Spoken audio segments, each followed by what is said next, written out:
Je déclare les rencontres Alcor 2022 ouvertes. Cette année, nous avons choisi comme thème de rencontre l'âme de l'humanité et la situation internationale. Si vous avez suivi les informations qui vous ont été données, vous avez dû vous rendre compte que nous avons changé le thème. Initialement, le thème prévu était un thème sur les jeunes, ce qui aurait été également intéressant. Mais comme dans notre objectif à Alcor, c'est tout le temps d'essayer d'être au plus près des besoins du monde à un moment donné, compte tenu de la situation internationale, nous avons décidé de changer le thème et de travailler plutôt ensemble sur l'âme de l'humanité et l'âme de l'humanité face à la situation internationale. On pourrait dire, mais que fait l'âme de l'humanité alors que la situation internationale est si conflictuelle? Alors, nous partons ici du postulat que l'humanité, en tant que quatrième règne de la nature, a, comme chaque individu, une âme qui est gardienne et actrice de son évolution spirituelle. Alors, nous pouvons dire, mais alors, pourquoi tous ces conflits? Pourquoi tous ces conflits au sein de l'humanité? Que fait l'âme de l'humanité? Est-elle en train de retirer son attention de l'humanité pour que l'humanité aille aussi mal? Ou au contraire, est-elle particulièrement active? Et c'est cette dernière idée qui va être développée ici, c'est-à-dire l'idée que si nous vivons cette situation internationale explosive, c'est parce que l'âme de l'humanité est très active. Alors nous pourrions dire, eh bien, comment comprendre une telle affirmation? Donc, dans cette conférence, deux grands thèmes vont être abordés. Tout d'abord, la dynamique inhérente à l'âme elle-même, comment fonctionne l'âme de l'être humain, l'âme de l'humanité, l'âme en toute chose. Et deuxièmement, nous allons aborder le fait que l'âme de l'humanité, spécifiquement, l'âme de l'humanité est qualifiée par le rayon 4 d'harmonie par le conflit. Et nous allons essayer de voir en quoi cette qualification particulière, cette qualité particulière de l'âme de l'humanité explique aussi, donne un sens à ce qui se passe pour l'humanité actuellement. Le premier grand point abordé, c'est que l'âme en général, l'âme de toute chose, l'âme d'un individu, l'âme de l'humanité, l'âme d'une nation, est fondamentalement médiatrice. Voilà, donc vous avez une première diapositive qui vous fait apparaître que l'âme se situe entre les deux grands opposés majeurs universels. L'âme prend place entre l'esprit positif, plus, et la matière, les formes, moins négatif, mais pas dans le sens de c'est pas bien, négatif dans le sens du moins, ce qui fait inévitablement un grand courant d'énergie entre le plus et le moins. Et l'âme vient se situer dans cette interface entre l'esprit et la matière, entre la vie et les formes. Donc, quelle qu'elle soit, l'âme d'une nation, quelle soit l'âme d'une nation, l'âme de l'humanité, l'âme d'un individu, l'âme est fondamentalement, dans son essence, elle est médiatrice, elle est le principe médian entre ces deux grands opposés. Elle est le point de rencontre, en tant que principe médian, elle est le point de rencontre entre la vie de l'esprit et la matière ou encore les personnalités. Elle est le point de rencontre. Et en tant que point de rencontre, elle permet le grand processus évolutif qui tend à élever la matière vers l'esprit. C'est-à-dire, elle est le point de rencontre, ce qui veut dire qu'elle est à la fois matière et est à la fois esprit. Et en tant que point de rencontre, sans cesse, c'est le sens des doubles flèches, sur la diapositive, sans cesse, elle permet que la matière s'élève vers l'esprit et que l'esprit aussi vienne se densifier dans la matière. Et ce, jusqu'à ce que la fusion entre la matière et l'esprit soit accomplie. Ce qui apparaît également sur cette diapositive, c'est que l'âme est conscience. Le développement de la conscience, c'est le dessin de notre système solaire. Et ce dessin implique le développement de l'âme jusque dans la forme. Ce qui veut dire, et c'est très important parce que nous reviendrons dessus tout à l'heure, l'âme fonctionne aussi à travers de la forme. Elle fonctionne à travers de la forme, à travers la matière, ce qui amène peu à peu la forme ou la matière à élever sa vibration jusqu'à fusionner avec l'âme elle-même. Troisième élément que nous voyons sur cette diapositive, c'est que l'âme est vectrice de la vie, elle est médiatrice, et donc elle est vectrice de l'énergie de vie, d'où émane le dessin évolutif. Ce dessin évolutif pour l'humanité ou pour la planète émane de l'esprit, de la vie, du centre émetteur, le plus. Et quand une impulsion nouvelle arrive, quand une impulsion nouvelle évolutive, c'est-à-dire, on pourrait dire parfois on dit un nouveau paradigme, une nouvelle façon d'envisager l'humanité, d'envisager la vie. Quand une impulsion évolutive arrive, eh bien l'âme reçoit la stimulation adéquate. C'est-à-dire elle reçoit une stimulation qui augmente sa vibration, et en sa qualité d'intermédiaire, elle suscite dans la forme une manifestation renouvelée de la vie. Elle est l'intermédiaire qui va transmettre une impulsion nouvelle de vie jusque dans la forme. Et de cette façon, elle pousse à incarner dans la forme un principe de vie supérieur. Donc on pourrait dire, parfait, très bien, la forme va incarner un principe de vie supérieur.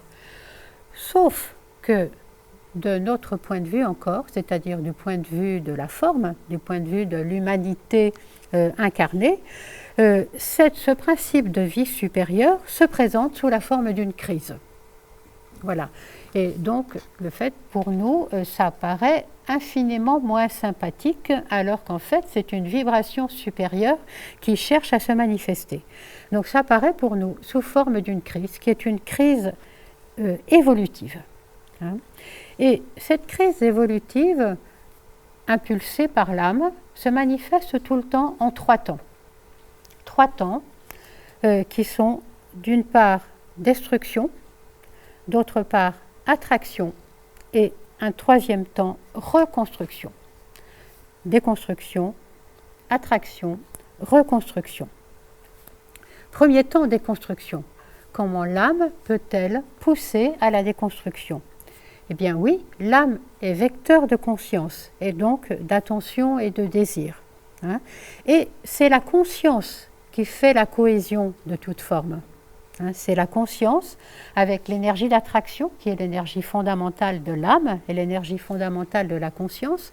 C'est la conscience qui fait la cohésion de toute forme et qui fait la cohésion d'un système et qui donc fait la cohésion de l'humanité. Et lors de la poussée évolutive, l'âme envoie une vibration qui est supérieure et qui n'est donc plus en accord avec la vibration dominante, avec la conscience dominante de la forme dans son état actuel, dans son état initial. En conséquence, cette nouvelle poussée évolutive vient dévitaliser la forme qui de ce fait-là est détruite. D'où premier impact, premier effet d'une poussée évolutive envoyée par l'âme, premier impact, c'est une déconstruction. Je dis bien, c'est valable pour toutes les âmes, donc également pour l'âme d'un individu. C'est important de le voir aussi en tant qu'individu. Deuxième stade dans cette crise, attraction. Attraction. L'âme est fondamentalement attraction, on le voit, elle est attraction entre l'esprit et la matière, et elle est attraction à l'intérieur d'un système. Donc, ce qui veut dire que les êtres, les nations, etc., perçoivent d'abord confusément cette vibration nouvelle, ces idées nouvelles, cet état d'esprit nouvel, cette conscience nouvelle, et puis de plus en plus consciemment, les idées sont perçues, manifeste, l'humanité ou l'individu manifeste ses qualités nouvelles et de ce fait attire et prépare ce qui est nécessaire pour la construction de formes nouvelles qui seront porteuses, elles, des vibrations supérieures. Voilà, donc deuxième temps, ce temps d'attraction. Et bien sûr, le temps qui vient immédiatement après, c'est le temps de la reconstruction, c'est-à-dire sur la base de la conscience nouvelle, sur la base des vibrations nouvelles, eh bien, les nouvelles formes émergent et elles vont faire apparaître une manifestation renouvelée de la vie, renouvelée et supérieure de la vie.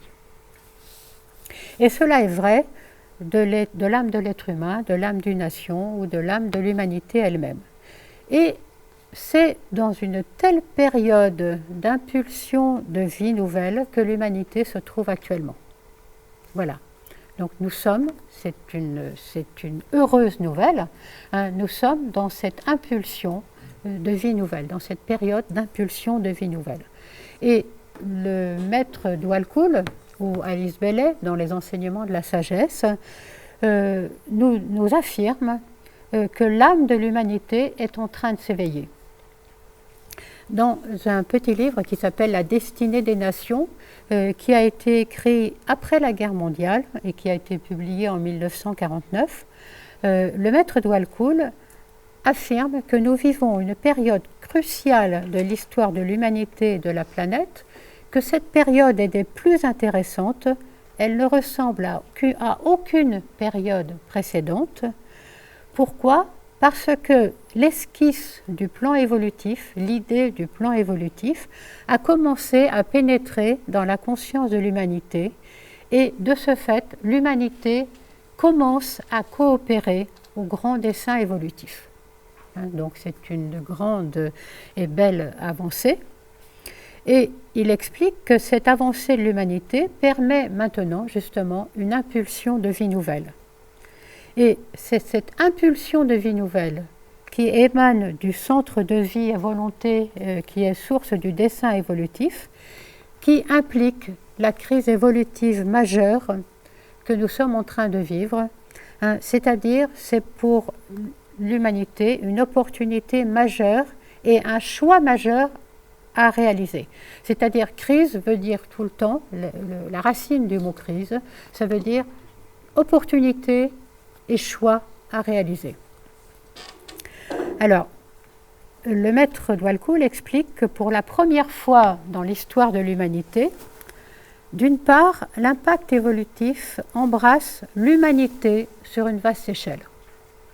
Hein, pour la première fois. C'est-à-dire, cela, c'est aussi, après la guerre mondiale, nous avons pris conscience véritablement pour la première fois que l'humanité était une. C'est-à-dire, il ne peut pas se passer quelque chose sur un point de la planète sans que cela implique des conséquences sur toute la planète. Donc, c'est une grande prise de conscience qui a été faite à la suite, malheureusement, il a fallu la guerre mondiale, nous n'avons pas réussi à en prendre conscience autrement, mais c'est une grande prise de conscience qui a été faite. Et cette prise de conscience s'opère sur les trois aspects de la conscience de la personnalité, c'est-à-dire sur le plan physique, sur le plan émotionnel et sur le plan mental. C'est là encore un indicateur très positif, car cela veut dire que la personnalité entière de l'humanité reçoit l'impact. Hein? Et cette triple activité unifiée sur ces trois niveaux, est accrue au niveau planétaire par l'arrivée de l'ère du Verseau, hein, qui est concomitante à cela. Donc l'arrivée de l'ère du Verseau implique que l'être humain, que l'humanité doit aussi apprendre à travailler avec les forces nouvelles et les énergies nouvelles qui agissent sur elles. Hein. Tout cela est fondamentalement nouveau et tout cela explique que l'humanité se trouve actuellement dans une grande crise évolutive. Et même le maître Dwalkul parle même de la mort d'une civilisation. C'est dur. Ça ne veut pas dire la mort de l'humanité. hein. C'est la mort d'une civilisation ou d'un cycle d'incarnation de l'humanité. Ça veut dire un renouvellement total de la conscience de l'humanité.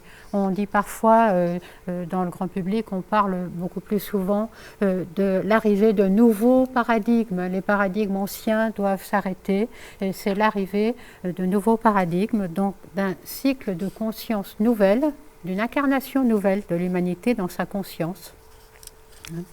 Et l'humanité, il nous dit que l'humanité, au fond d'elle-même, est profondément spirituelle.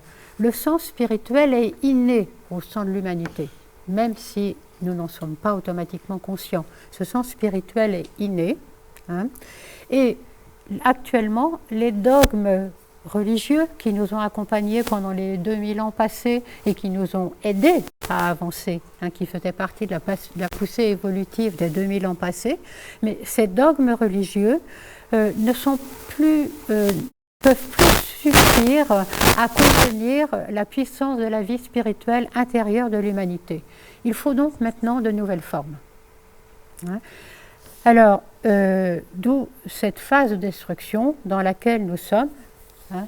Et voilà, donc je vous ai pris une citation qui dit « Mais il faut nous souvenir que la pire mort qui soit pour l'humanité serait une forme de civilisation qui deviendrait statique et éternelle. Hein. Si l'ordre ancien ne changeait jamais, et si les anciennes valeurs n'étaient jamais transmuées en des valeurs plus élevées et meilleures, ce serait véritablement un désastre. » Et cela implique que l'explosion de la guerre elle-même dans le monde, telle qu'elle a eu lieu pendant la guerre 14-45, vous savez, les deux guerres mondiales sont considérées du plan supérieur comme étant une seule et même guerre. Ce qui veut dire que l'explosion de la guerre est aussi une indication de l'impact de l'énergie de volonté qui impulse la vie nouvelle. Parce que cette vie nouvelle est impulsée par le rayon 1, hein, le rayon de la vie, le rayon du dessein. Et nous savons que le rayon 1, le rayon de la volonté et du pouvoir, provoque la mort et la destruction des idées qui sont incompatibles avec les idées nouvelles. Hein. Alors, est-ce que cela veut dire que la guerre est obligatoire ? Pas du tout. La guerre n'est pas obligatoire. Mais par contre, en tant qu'humanité, nous ne savons pas toujours gérer et nous montrons que nous n'avons pas su gérer l'impact de l'énergie nouvelle. Et c'est une mauvaise utilisation finalement de cette énergie de volonté qui a provoqué la guerre. Mais cette énergie de volonté pousse à l'entrée d'un nouveau cycle et elle ne s'accompagne pas automatiquement de la guerre, sauf si l'humanité ne sait pas en faire autre chose que passer par la guerre. Alors, quels sont les signes d'éveil de l'âme de l'humanité ? Voilà, on nous dit l'âme de l'humanité s'éveille. Ok, mais sur quoi est-ce que nous pouvons nous appuyer pour rendre cela un peu concret ? Alors, il nous est dit, les enseignements de la sagesse nous disent, mais il y a le développement partout du sens des responsabilités. Hein, le sens des responsabilités se développe et cela est l'indicateur de l'éveil de l'âme d'un individu et de l'éveil de l'âme de l'humanité. Il y a le développement d'organisations en tout lieu qui ont pour but l'amélioration des conditions humaines. Il y a de plus en plus de personnes dans toutes les nations qui sont concernées activement par le bien commun. Ce ne sont pas toujours elles qui parlent les plus forts, mais il n'empêche, leur voix commence à s'élever de plus en plus. Hein. L'effort philanthropique et humanitaire est important. Hein, et cela, nous le percevons largement. Un effort d'éducation de l'humanité est de plus en plus présent. Et nous allons voir que cet effort d'éducation est absolument nécessaire parce que pour sortir de la crise, il va nous falloir apprendre à penser. Et on nous dit à penser véritablement. Ce qui veut dire que nos petites pensées de tous les jours ne sont peut-être pas les véritables pensées. Nous allons devoir apprendre à penser véritablement. Bon gré mal gré, les dirigeants reconnaissent de plus en plus la nécessité de tenir compte de l'opinion de l'homme de la rue pour les affaires mondiales. Je dis bien bon gré mal gré, et c'est loin d'être dominant. C'est loin d'être dominant. Certes, l'impuissance de l'homme dans la rue, l'impuissance de la masse est encore très grande face aux autorités dans le domaine politique, quand il s'agit de décider de la guerre ou de la paix, quand il s'agit de décisions économiques. Mais le maître Dwalkul affirme, on peut espérer que de son point de vue, il sait ce qu'il dit. Il nous dit tout le temps que les êtres avancés ne voient pas totalement les choses de la même façon que nous. Nous voyons d'abord l'apparence et nous ne sommes pas toujours très sensibles à ce qui est présent dans la conscience de l'humanité. C'est un grand espoir pour nous cela. Et donc, le maître Dwalkul nous dit que les conditions actuelles sont temporaires et que réellement l'âme de l'humanité est bien en train de s'éveiller. Voilà pour ce premier point sur l'âme en elle-même et sur l'âme de l'humanité. Nous allons maintenant aborder le deuxième grand point, qui est le fait que l'âme de l'humanité est qualifiée par le rayon 4.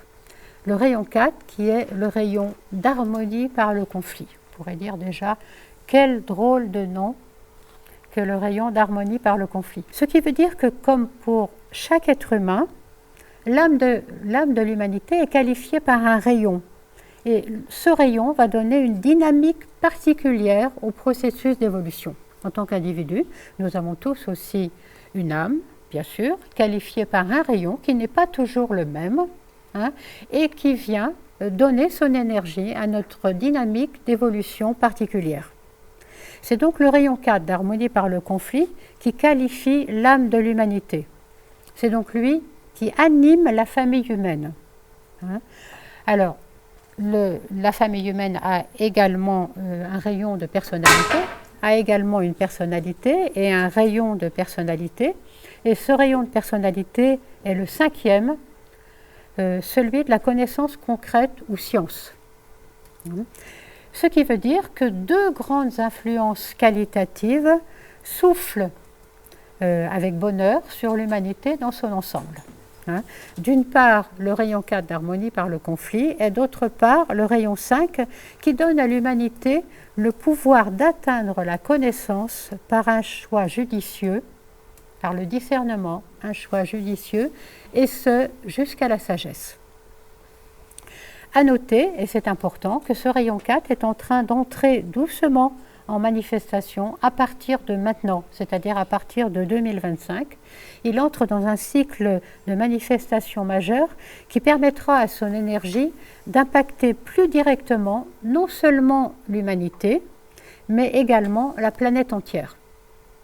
Donc, c'est également important de savoir que l'âme de l'humanité va aussi avoir une impulsion particulière puisque le rayon qui la gouverne est en train d'entrer en manifestation. Donc le rayon 4 apporte donc son énergie particulière à la crise évolutive que l'humanité est en train de traverser. Et en même temps, il nous donne de précises indications sur le processus de nos crises individuelles et collectives, sur leur enjeu et aussi sur ce qui est nécessaire pour en sortir. Alors, vous pourriez me dire, bah oui, et alors qu'est-ce qui nous montre que l'humanité est bien qualifiée, que l'âme de l'humanité est bien qualifiée par ce rayon d'harmonie par le conflit? Je crois que là, nous n'avons pas besoin de beaucoup de démonstrations. Et surtout, quand on rajoute que l'essence de ce rayon est que l'harmonie est obtenue par le confort, par le confort, pas du tout par le confort, ça c'est mon inconscient qui parle, est obtenue par le combat, je dis bien le combat, par l'effort et par l'attention. C'était mon aspiration à l'harmonie qui a parlé. C'est pour ça, le combat et l'effort, ça fait confort. Oui, oui, voilà, j'ai fait une rétraction. Alors, quel paradoxe! Parce qu'effectivement, ce n'est pas du tout le confort, hein. C'est bien le combat et c'est bien le conflit. Et on pourrait dire, mais alors, comment est-ce que l'humanité, comment est-ce que ce rayon se débrouille pour créer le conflit alors que ce sont l'harmonie et la paix qui sont recherchées? Alors, cette diapositive nous montre justement la fonction du rayon 4. Hein, la fonction du rayon 4, nous avons vu précédemment que le propre de l'âme est d'être en tension entre esprit et matière. Ça, nous l'avons vu avec les diapositives précédentes. Hein. Et là, l'énergie du rayon 4 accentue encore cette tension, hein, car les enseignements de la sagesse nous disent que ce rayon est responsable des tensions et du conflit initial entre les opposés majeurs que sont l'esprit et la matière. Hein, donc, c'est donc un redoublement de cette tension. Et ce rayon 4 a pour fonction d'activer le conflit entre l'esprit et la matière. Dans l'intérêt, bien sûr, de s'élever, que l'humanité puisse s'élever vers l'esprit, et donc de rendre ce conflit entre l'esprit et la matière plus actif. Et donc l'énergie du rayon 4 accentue cette tension, et elle est responsable du conflit initial entre les opposés majeurs que sont l'esprit et la matière. Donc ce qui veut dire que l'âme de l'humanité a en fait pour fonction d'activer le conflit. Bien sûr, dans l'intérêt pour faire émerger la paix, hein, pour faire émerger l'harmonie, mais dans un premier temps, d'activer le conflit, c'est sa fonction.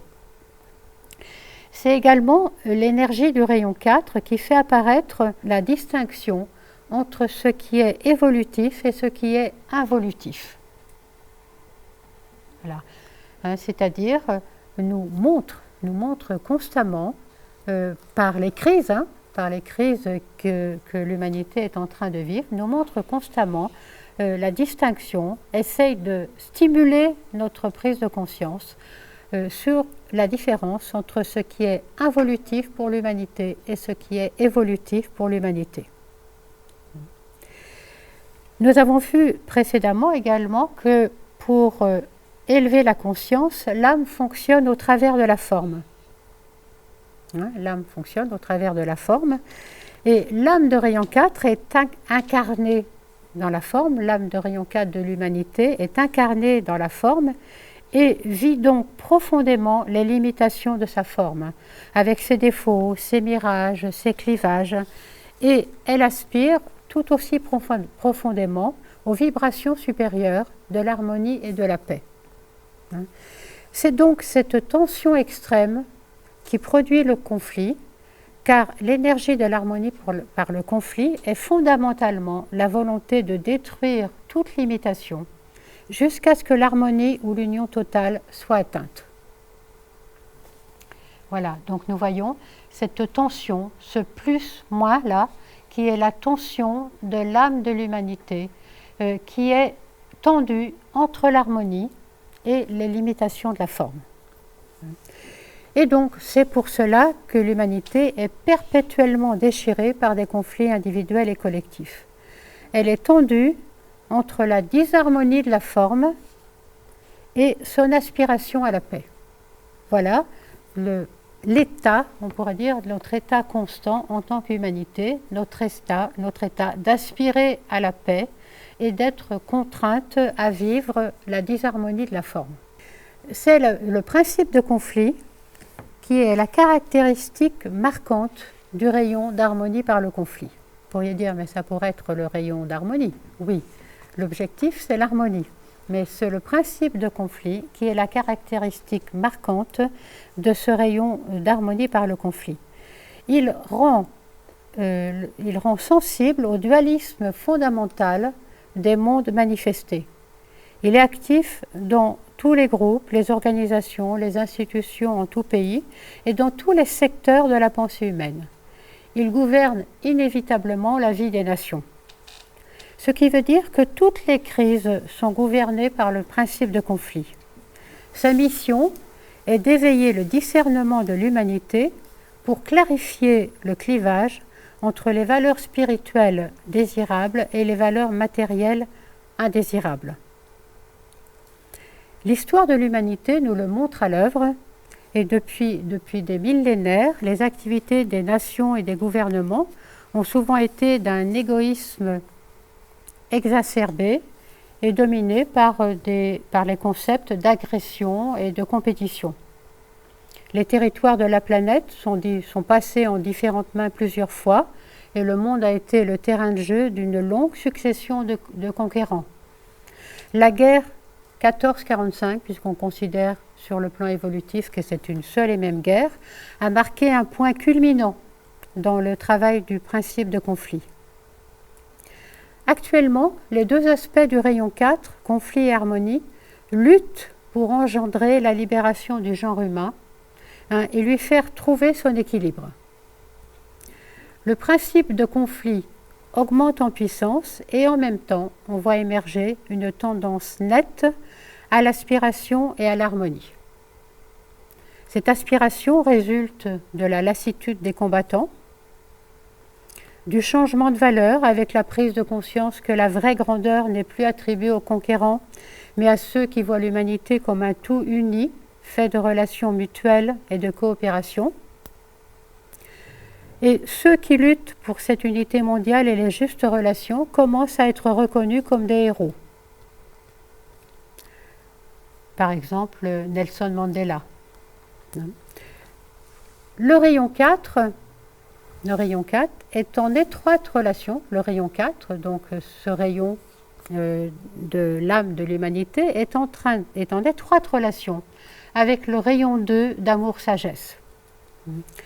Le rayon d'amour-sagesse, c'est le rayon 4 gouverne toutes les relations entre les âmes et il qualifie le centre spirituel des êtres réalisés qui veillent sur l'évolution de notre planète.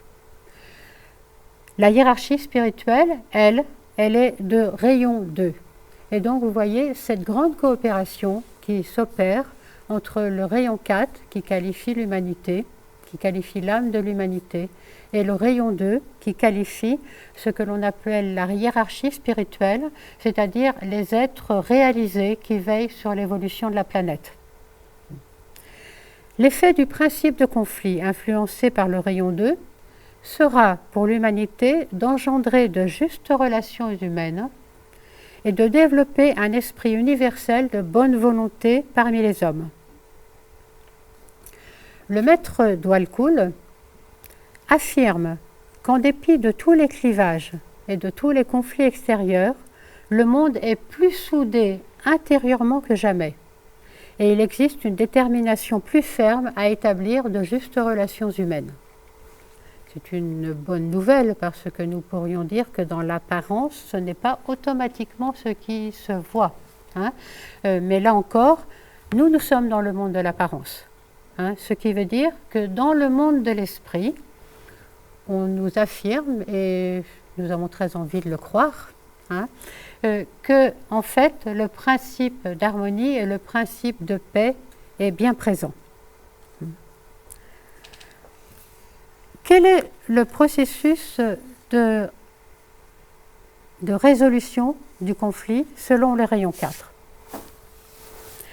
Alors, la résolution du conflit du rayon 4 se déroule selon un principe immuable. D'une part, un point de crise, d'autre part, un point de tension, et ensuite un point d'émergence. Tout d'abord, un point de crise. Dans la vie du disciple, comme dans la conscience de l'humanité, les points de crise sont multiples. Je crois que vous allez tous pouvoir acquiescer. D'ailleurs, je vois des oui-oui dans la salle.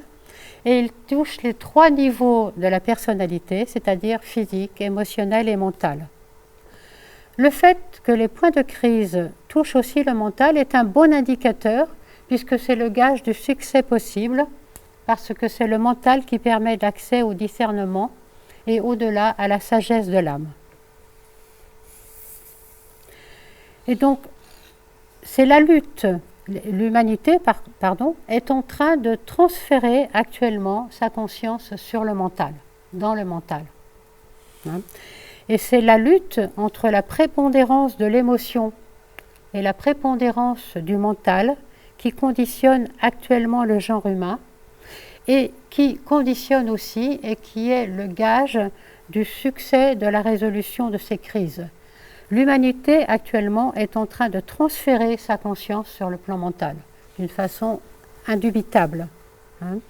Mais pour sortir du conflit et s'acheminer vers une harmonie finale, il faut un idéalisme sain et une perception mentale vraie. Et c'est ce processus de développement d'une compréhension mentale mais néanmoins spirituelle qui est actuellement en cours de développement. Et la compréhension par un mental éclairé est indispensable pour sortir des dualités antagonistes.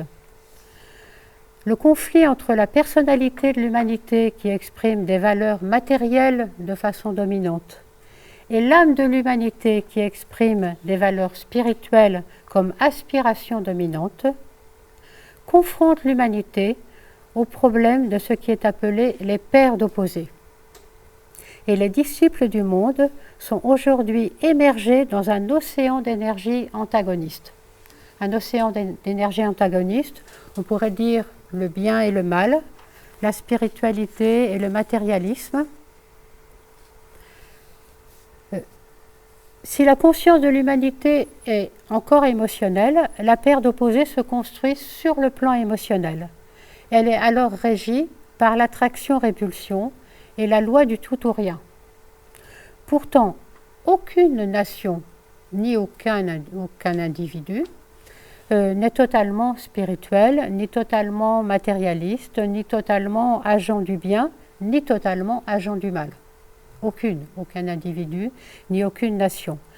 La paire d'opposés oscille indéfiniment à l'horizontale, d'un côté sur l'autre, et si cette paire d'opposés reste ainsi, il n'y a pas d'issue. Hein, nous allons osciller indéfiniment d'un côté sur l'autre, voilà, et nous n'arriverons pas à émerger du point de vue de l'âme. Au contraire, si la conscience de l'humanité est mentale, et vous savez que l'âme se situe dans le mental supérieur, que ce soit d'un individu ou que ce soit dans le mental de l'humanité, les paires d'opposés qui sont construites sont à ce moment-là verticales. On dit que les paires d'opposés sont verticales entre l'idée et sa réalisation. Ce qui veut dire qu'elle laisse place au discernement, à la conscience de sa propre limitation, pas seulement à celle de l'autre. La limitation de l'autre, ça nous en avons conscience assez facilement, mais elle nous donne conscience de notre propre limitation et aussi elles intègrent le facteur temps, pas le tout de suite. Elles intègrent le facteur temps et elles permettent donc l'évolution.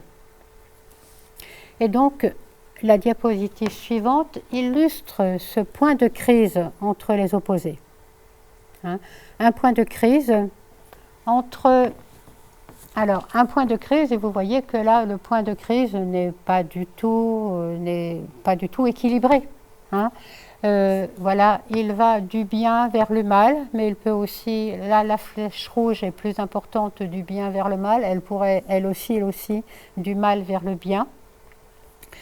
De la spiritualité, entre la spiritualité et le matérialisme, vous voyez, là, une paire d'opposés. Et on pourrait dire, ah, nous sommes du côté de la spiritualité. Est-ce aussi certain que cela tout le temps, hein? Bon, voilà, paire d'opposés entre spiritualité et matérialisme. Autre paire d'opposés entre communisme et libéralisme, entre État unitaire et fédéralisme, entre démocratie et dictature, entre amour et indifférence, entre affect et intellect. Voilà, autant de paires d'opposés qui déchirent l'humanité, qui déchirent tout être humain, qui oscillent imperturbablement entre l'une et l'autre. Et à un point de crise, les paires d'opposés restent à l'horizontale, ce qui veut dire que nous sommes tout le temps en train d'osciller de l'un à l'autre. Et bien sûr, chacun cherche à imposer son avis à l'autre, chacun envahit l'espace de l'autre. Et bien sûr, à chaque fois, la paire d'opposés ne fait que renforcer l'hostilité et l'agression. Hein. Et chacun, bien sûr, est touché dans son identité. C'est-à-dire chacun se trouve absolument légitime à vouloir imposer, à vouloir opposer son point de vue à l'autre, à vouloir plus ou moins écraser le point de vue de l'autre. Et bien sûr, l'autre en face se trouve tout aussi légitime que nous à vouloir imposer son point de vue. De surcroît, les sociologues observent que de tout temps, un conflit qui naît entre deux groupes antagonistes a tendance à se généraliser et à se durcir. Ce qui veut dire que lorsqu'un groupe se sent menacé, ça on a pu l'observer de tout temps, lorsqu'un groupe se sent menacé, par exemple par la compétition, hein, à qui va gagner le Grand Prix, hein, ou par la guerre, ou par les catastrophes naturelles, eh bien, la cohésion intérieure de ses membres se renforce. Hein. Mais ce qui veut dire, la cohésion intérieure de ses membres se renforce contre l'extérieur, inévitablement. Hein. Ce qui veut dire aussi que l'attaque extérieure favorise la cohésion intérieure. Ok, mais en cas de conflit, c'est vite l'escalade et immédiatement des alliances se forment qui effacent ce qu'on appelle les petites divergences intérieures pour faire front contre l'agresseur. Et évidemment, le combat va redoubler d'intensité. Le point de tension, il y a constamment des grands points de tension qui sont des grands points de crise. Et la caractéristique de ces grands points de tension, c'est les grands points de crise, c'est qu'ils finissent par engendrer un point de tension qui est quasiment insupportable. Hein? Et pourtant, il nous faut passer par ce point de tension parce que c'est ce point de tension quasiment insupportable qui finit par nous faire prendre conscience de l'opposé et qui finit par rééquilibrer, on pourrait dire, l'état de conflit et qui nous amène à un conflit tellement insupportable qu'il va nous obliger à trouver une solution qui est une solution supérieure. Tant que nous n'arrivons pas, en tant qu'humanité, à un insupportable, eh bien, nous n'allons pas réussir à trouver une solution supérieure. Peu à peu, les lignes de conflit qui, au démarrage, étaient relativement floues à l'intérieur de l'humanité, s'organisent et deviennent plus claires. C'est une bonne nouvelle. Hein. Cette clarté nouvelle fait apparaître que de part et d'autre, les conflits prennent souvent leurs racines, en fait, dans un passé lointain de l'humanité, avec inévitablement des souffrances qui se ravivent et qui viennent exacerber encore plus le conflit actuel. Alors, comment allons-nous sortir de cette oscillation mortifère entre les opposés? Comment allons-nous apaiser cette situation qui est inextricable? L'appel au discernement mental est absolument primordial, accompagné de suffisamment d'humilité, et c'est important. Chaque partie doit avoir suffisamment d'humilité et d'humanité pour admettre les limitations de sa propre position et suffisamment d'empathie pour s'intéresser à ce qui est important pour l'autre. Et c'est ce qui va permettre un équilibrage. Chacun va devoir faire l'effort d'écouter totalement l'autre, avec un postulat obligatoire. L'autre a également de bonnes raisons, et il a autant de bonnes raisons que moi de penser ou d'agir comme il le fait. C'est un postulat obligatoire, absolument obligatoire, pour sortir d'une crise qui est autrement absolument inéluctable et sans issue. Hein. L'autre a autant de bonnes raisons que moi de penser ou d'agir comme il le fait. Hein. Et c'est là que se met en place un insupportable point de tension. C'est un insupportable point de tension parce que c'était bien plus facile de dire j'ai raison et l'autre a tort, évidemment. Sauf que là, quand nous arrivons à ce point de tension, qui est un grand point de tension évolutif, hein, eh bien, là, nous ne pouvons plus penser que nous sommes seuls à avoir raison. Et nous sommes contraints d'accepter, d'écouter le fait que l'autre en face, qui jusqu'ici nous apparaissait comme un ennemi ou comme quelqu'un qui ne savait pas du tout ce qu'il disait, eh bien, l'autre a également raison. Hein. Et donc, là, nous sommes avec ce grand point de tension dans le fait que les demandes sont contradictoires et chacun va devoir reconnaître la légitimité de la demande de l'autre. Et là, si chaque opposé est contradictoire, comment allons-nous faire? On pourrait dire, là, il n'y a pas d'issue. Hein? Il n'y a pas d'issue. Certes, le seul point d'issue sera un point d'issue supérieur avec une augmentation du niveau de la conscience. Le conflit apparemment est équilibré puisque les forces en présence sont égales. Mais en réalité, il est insoluble pour les deux parties. Et donc, comment trouver une issue si la revendication de l'autre est aussi vraie et aussi légitime que la nôtre? C'est là que se situe le point de tension. Les demandes contradictoires sont équilibrées, face à face, et leur légitimité est reconnue par les deux parties. Ce qui veut dire que la situation est tendue, et elle est à la fois tendue et insoluble. La diapositive suivante nous en montre des exemples. Existent de part et d'autre les souffrances liées à l'histoire, au passé familial ou national, qui se ravivent inévitablement. Chaque situation nouvelle de conflit ravive ces vieilles souffrances. Les humiliations qui sont subies de part et d'autre. Chaque partie, un jour ou l'autre, a subi des humiliations. Les idéologies qui sont contradictoires.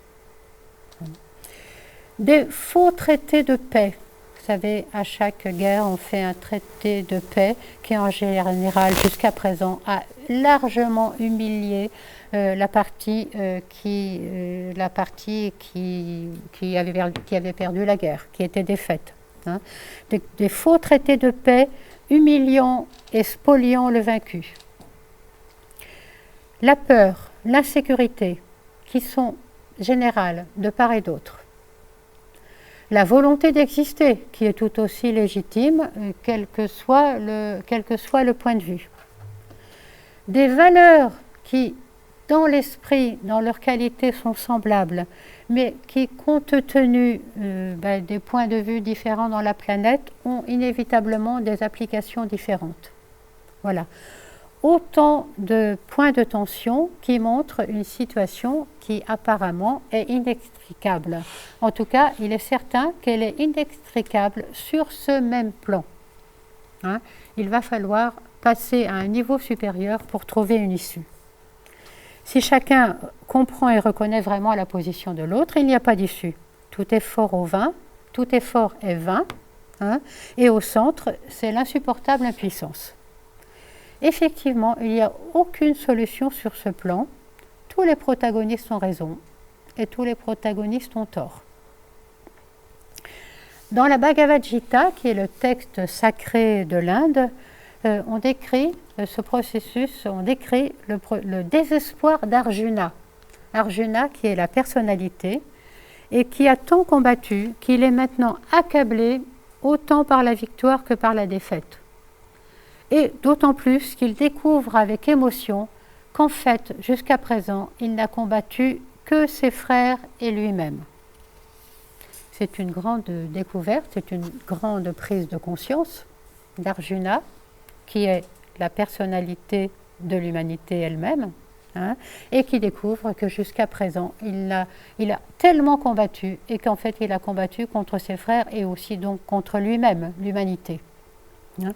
Il n'y a pas d'issue, tout effort est vain, aucune victoire est possible, et pourtant, le disciple Arjuna, le disciple humanité, refuse d'admettre la défaite, prenant résolument la position qui a été attribuée à saint Paul et que saint Paul exprimait en ces termes, ayant tout accompli, ayant tout essayé, néanmoins je demeure.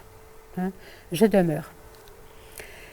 Et donc, c'est à la fois l'impuissance et la détermination à trouver une issue pour le bien commun, hein, mais avec l'idée où est ce bien commun.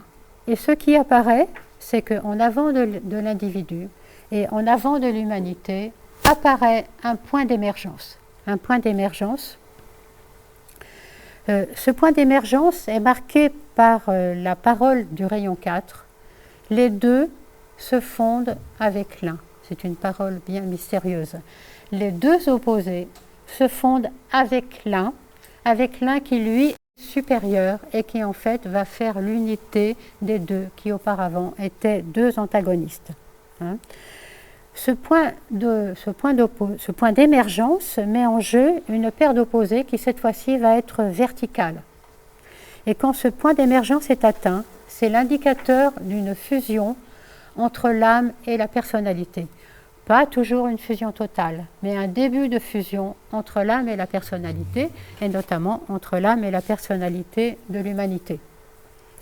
Dans l'épopée de la Bhagavad Gita, quand Arjuna, donc la personnalité, découvre qu'il combat ses frères et lui-même, finalement, on pourrait dire « je baisse les bras », pas du tout. Arjuna, la personnalité, l'humanité ne baisse pas les bras, mais par contre, il va quand même au combat, mais avec une grande différence. Il met Krishna, l'âme, aux commandes des rênes de son char. Voilà ce qui nous est indiqué, de mettre l'humanité de l'âme aux commandes. Hein? Et donc, effectivement, c'est seulement quand les personnalités sont impuissantes qu'elles font appel à l'âme et qu'à partir de ce moment-là, les limitations et les clivages disparaissent. À partir de ce moment-là, la conscience peut s'élever au-delà de la forme limitée et séparative de la personnalité, cette limitation qui empêchait l'afflux de l'énergie de l'âme. Hein.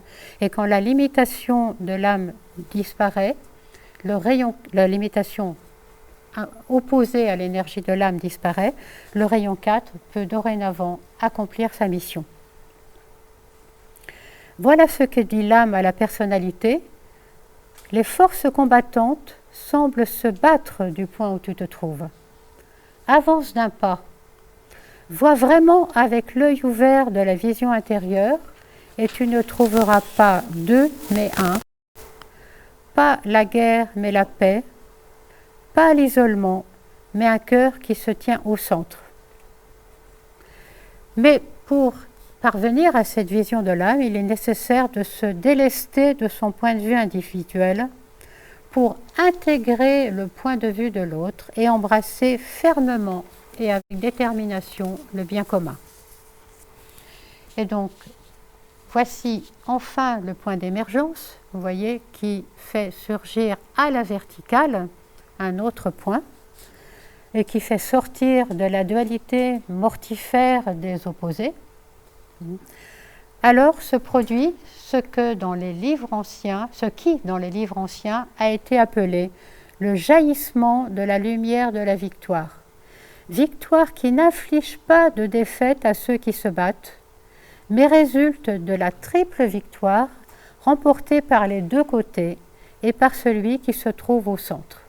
Tous trois vont vers la perfection. Voilà ce qui nous est proposé comme avancée. Tous trois vont vers la perfection. Le maître Dwalkul recommande d'étudier ce processus qui conduit du conflit à l'harmonie afin de l'appliquer aux problèmes posés par l'humanité. L'histoire nous donne malheureusement beaucoup d'exemples où ce processus n'a pas été abouti. À chaque fois où le combat s'arrête, à chaque fois le combat s'est arrêté, sans avoir atteint le point d'émergence de la paix. Et il a semé à chaque fois le germe de conflits futurs. On pourrait dire l'humanité, lasse, n'en pouvant plus de se battre, a fini par faire de faux traités de paix, qui ont été inévitablement à chaque fois le germe de conflits futurs. C'est malheureusement la vérité de l'histoire, de notre histoire jusqu'à présent. Avons-nous quand même des exemples de la réussite de ce processus? Eh bien oui. Nous en avons un extraordinaire exemple dans la façon dont Nelson Mandela et l'archevêque anglican Desmond Tutu ont mis fin à l'apartheid en Afrique du Sud. Aujourd'hui, blancs, noirs, indiens et métis de toutes origines sont reconnus comme égaux dans la constitution de l'Afrique du Sud. Le problème était de réconcilier le peuple qui s'était entredéchiré de part et d'autre pendant des centaines d'années. Alors, comment y sont-ils arrivés? C'est un grand exemple pour nous, humanité. Desmond Tutu dit avoir médité et fait méditer pendant 30 ans sur l'amour qui amène à la réconciliation. Méditation de 30 ans. On voit que l'histoire de la personnalité demande du temps pour s'aligner sur l'énergie de l'âme. D'autre part, quand Nelson Mandela est sorti de prison et a été élu président de la Nation Arc-en-Ciel, il a créé la commission de vérité et de réconciliation. Il a refusé un procès qui aurait été genre procès de Nuremberg, un procès pour juger les bourreaux, et à l'opposé, une amnistie globale de toutes les exactions n'était pas non plus envisageable. Elle aurait nié le droit des victimes à la reconnaissance de ce qu'elles avaient subi. Donc, ni tribunal, ni amnistie globale, et a été créée la commission de la vérité et de la réconciliation. Ce n'était pas un tribunal, mais par contre, toutes les personnes qui avaient commis des exactions, des tortures et des assassinats pouvaient expliquer ce qui s'était passé et demander pardon aux victimes. C'est une extraordinaire expérience qui a été faite là. Tout acte qui était avoué et reconnu était amnistié. Et dans ces conférences, Desmond Tutu expliquait que la vérité est le seul chemin vers la réconciliation. Voilà un bel exemple de point d'émergence et de sortie du conflit par le haut. C'est donc possible. C'est là un énorme et très bel exemple pour l'humanité. En conclusion, c'est la voix de l'opinion publique qui reliera le principe de conflit à l'harmonie et qui ainsi engendrera la civilisation nouvelle avec de justes relations humaines. C'est le poids de l'opinion publique qui devra verser du côté des valeurs spirituelles et qui conduira à une renonciation collective au matérialisme et à la séparativité. Aucun gouvernement ne pourra le réaliser. Seule la droiture innée de l'humanité pourra y arriver. La droiture innée de l'humanité. Mais pour cela, il faut une éducation qui développe la capacité de penser afin que l'exacte vérité ne soit pas pervertie par une ingérence des gouvernements ou des groupes de pression ou des organisations religieuses ou des partis. Et qu'elle ne soit pas pervertie aussi par la désinformation, par la décontextualisation qui suivit actuellement sur beaucoup de réseaux d'information. Que faire quand le point de tension domine l'individu ou l'humanité et quand ce point de tension nous amène vers le conflit? Il nous est conseillé de cultiver l'aptitude à penser sainement avec un point de vue large. Il nous est conseillé de penser vraiment, en esquivant aucun problème et en s'en tenant à une compréhension sans passion et aimante.